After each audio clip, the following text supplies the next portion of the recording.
over Kansas that were very pleasant today. However, we are looking for a new front to begin to drift south and eastward. The central and eastern parts of Kansas will very probably be cloudy in the... Hey guys, welcome back to my channel. In this video, I'm going to be giving you guys some tips on how to write notes for science subjects.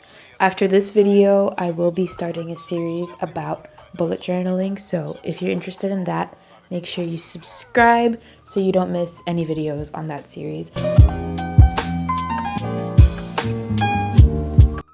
My first tip would be to do practice questions because this helps familiarize you with the exam format and solidify your understanding of the content.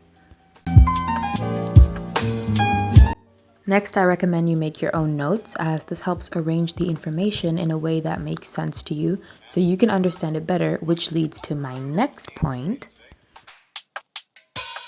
Understand, don't memorize, because memorizing everything will take too much time. Rather than that, you should understand the content, and this helps you to be able to answer any questions that may come at you in the exam.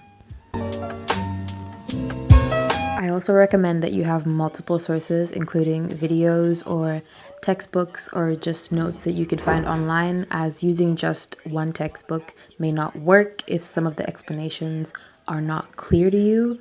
So you should have multiple resources to find what you understand best. And if it's too expensive to get textbooks or whatever, I'm sure you can find a lot of the stuff free online.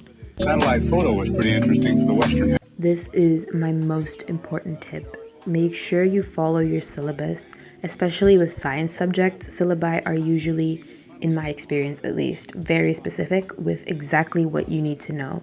Using this as a guideline will help you figure out exactly what you need to know so you don't waste time on unnecessary things. Marking schemes can also help you know how questions should be answered. That is it for this video. Thank you for watching. If you've made it this far, make sure you like and subscribe if you haven't done that already. And thank you guys so much for 100 subscribers. I'm so happy. And yeah, that's it for now. Goodbye.